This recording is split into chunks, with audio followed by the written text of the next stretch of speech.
Namah Shivaya.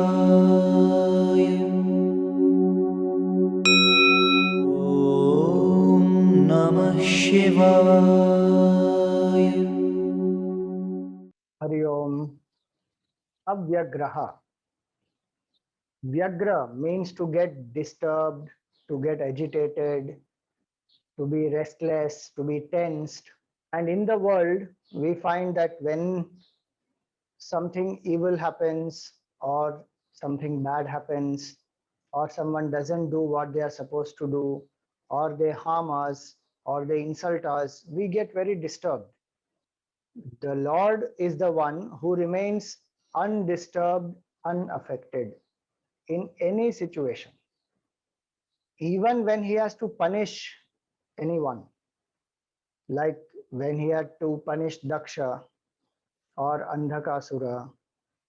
Then also, it is not out of hate. When we punish somebody, it may be out of hate. It may be that we are hurt so much. Bhagwan doesn't take it personally. Anyway, he's free from the ego. But still, to do the duty and out of compassion for the beings, he may even punish them. Like a mother may scold a child, but it is out of love. The mother, if she takes it personally and feels hurt, then that scolding will be of a different nature. But if she is not taking it personally, but only to correct the child, then that will express in a different way. In the same way, the Lord gives the results of karmas to all the jivas, and some of those results may be unpleasant, some of them may be even punishment, some of them may be to deprive them of certain things, some of them may be that they have to go through certain sorrow and suffering. But all that is done without any agitation inside. In fact, it is only compassion and love inside. Hence he is called Avyagraha. And second meaning also is even the entire act of destroying the world. Bhagavan is a lord of destruction. So even when he has to destroy the entire creation, he is still unmoved, untouched, unaffected. This capability to be unaffected even in the most difficult circumstances is what we have to cultivate. As seekers and as devotees of Lord Shiva, this is one quality that we must have, that externally situations may be most turbulent, but we remain unaffected. Then only we are able to act most objectively and do the best in the given situation. Even when the Lord was insulted by Daksha in front of everybody, and many devatas and rishis also joined Daksha, Bhagavan did not feel insulted. Bhagavan did not even have a sense of revenge towards them. It is only when Sati immolated herself that Bhagavan was angry, and he created Veerabhadra and Bhadrakali, who went and destroyed the yajna of Daksha. And finally, it is the Lord who restored the life of Daksha, gave him the head of a goat, etc.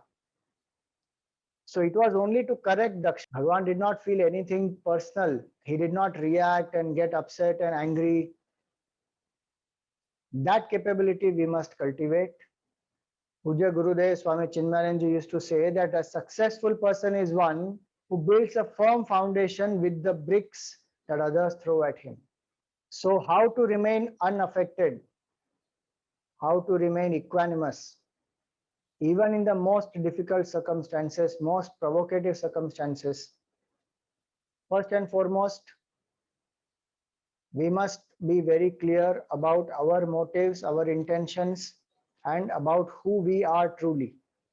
The world may say anything, the world may provoke us, but if we are sure we have not done anything wrong, we are sure of our motives are clean and pure, there is nothing to fear, there is nothing to be disturbed about. Second, what the world gives us is their choice, but how we respond is our choice. So we should always remember that Choice is with us. Our state of mind cannot be controlled by others. We must choose what should be our response. That requires clarity of thought, and that also requires a certain amount of mind control. Third, as long as we depend on people's approval or validation or praise or appreciation to feel good or to feel worthy, it will not be possible for us to remain undisturbed. And our sense of self worth comes from who we are, not from what people perceive us to be. That self love and that inner strength help us to remain unaffected. Fourth is, we should always ask ourselves, am I taking it too personally?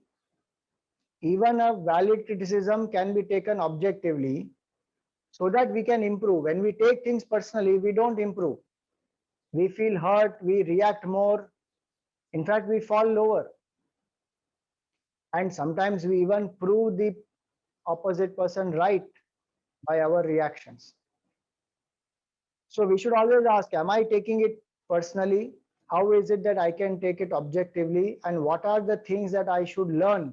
If the statement made by the others is valid, is true, we can learn out of it and evolve.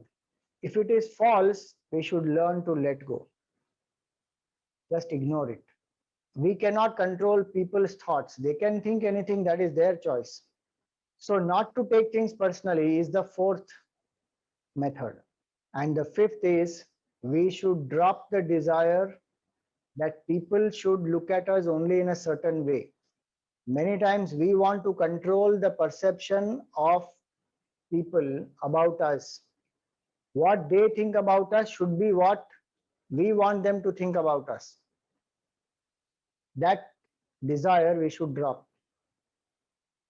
We do our duties, we are sincere, we even communicate, we explain, we express so that everybody is clear about our actions, our intentions, our plans, etc. And if there is any clarification to be given, if there is any misunderstanding, those can be resolved by communication. But people having a certain image about ourselves is their choice. After I have done all this, I don't have to bother what they think about me. Because what truly matters is what I think about myself, and even more than that, what the Lord thinks about me. And have I done my duties? Have I been sincere? Have I been steadfast in performance of my duties? That is all that matters. Many times when we try to control the image that people have about us, we forget who we are. That is the greatest loss. So these are 5 ways. We can apply any of these or all of these and remain undisturbed. The cause is more important than I. Evolution, selflessness, egolessness, compassion, love, these are more important than any other image factor or any approval or any validation or any appreciation. So if we have the priorities right, we will be able to remain unaffected, untouched, unmoved. May the Lord bless us with this capability to remain equanimous in the most provocative situations. One more way is to identify what are my attachments, because only when our attachment is affected, we will react. If I'm attached to some object or some person or a certain habit and that is threatened, then we will react.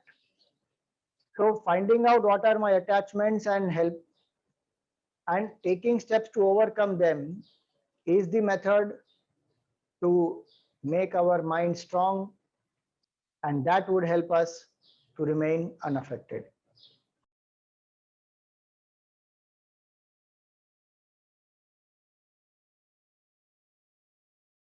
Om Namah Shivaya.